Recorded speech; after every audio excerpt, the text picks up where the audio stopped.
अस्सलामुअलैकुम, कैसे हैं आप सब लोग। उम्मीद करती हूँ सब ठीक होंगे।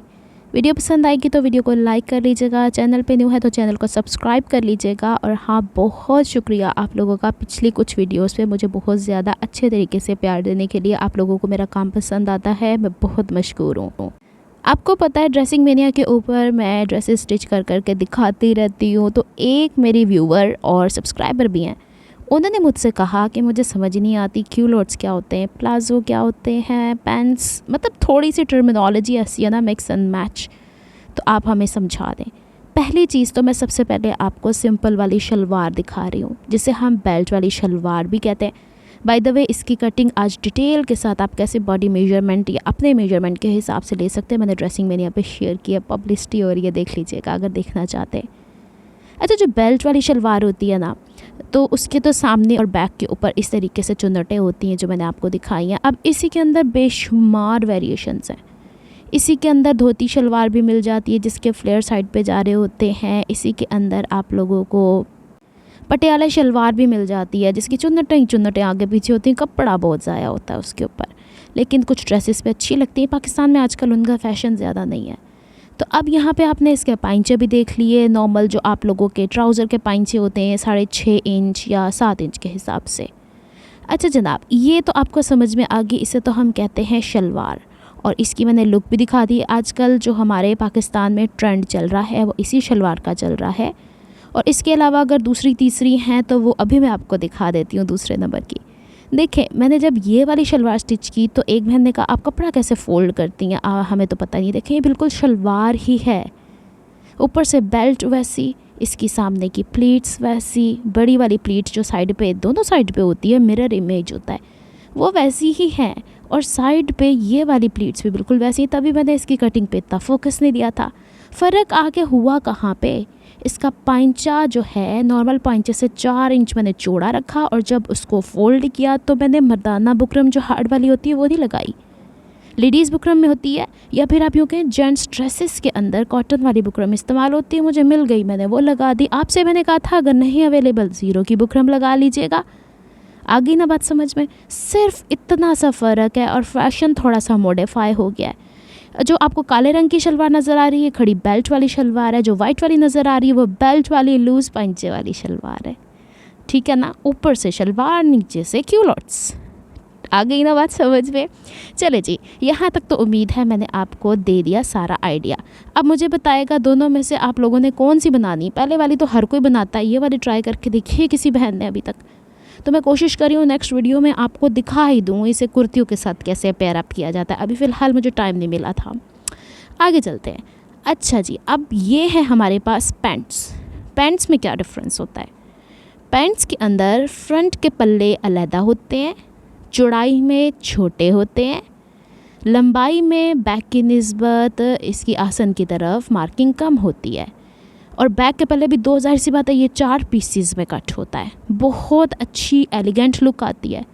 इसमें भी बहुत ज़्यादा वैरायटीज़ हैं। इसमें बिल्कुल जैसे ये इसकी शेप हमारे हिप राउंड होते हैं उस हिसाब से आती है।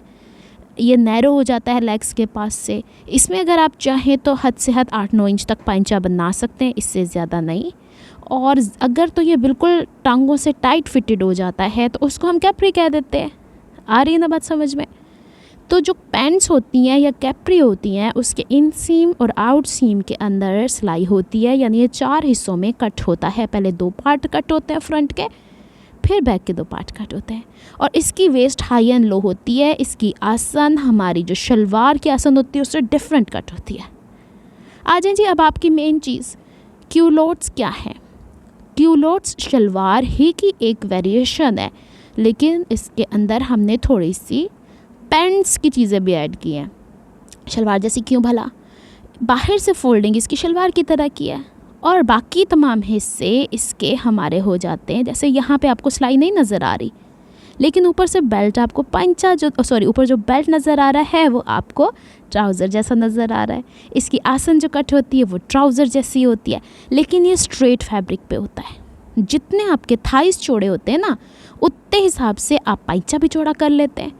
बस क्या फ़र्क है कि इसकी फ़िटिंग जो होगी इन सीम की आती है, आउट सीम में ये हमेशा स्ट्रेट रहेगा।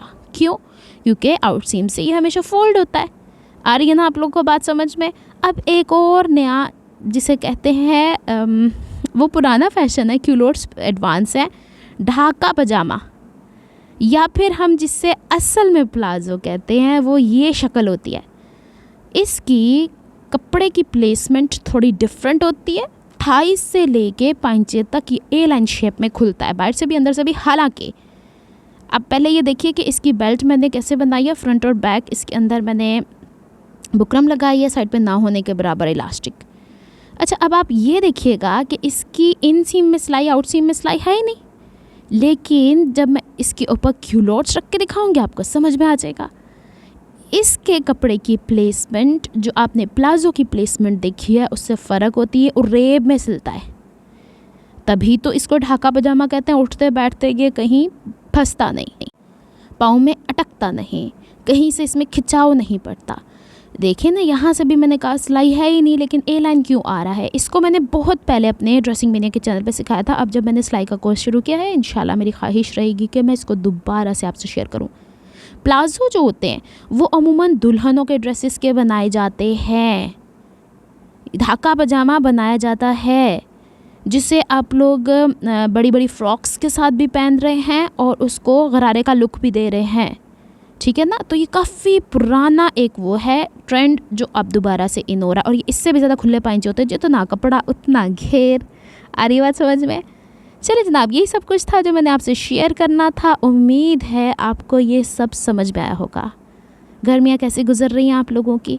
मेरी तो इंतहा से ज़्यादा मसरूफ़, क्योंकि मैंने यही ख्वाहिश की थी कि जुलाई में मैं कोर्स शुरू कर दूं ताकि बहनें ज़्यादा से ज़्यादा मुझसे सीख सकें जो मेरे पास इल्म है। तो अगर आप लोगों को नहीं पता, ड्रेसिंग मेनिया के ऊपर मैं सोइंग कटिंग कोर्स लेकर आई हूँ। 1 ही महीना मैं कर सकती हूँ, उसके बाद फिर जॉब में बिज़ी हो जाऊँगी।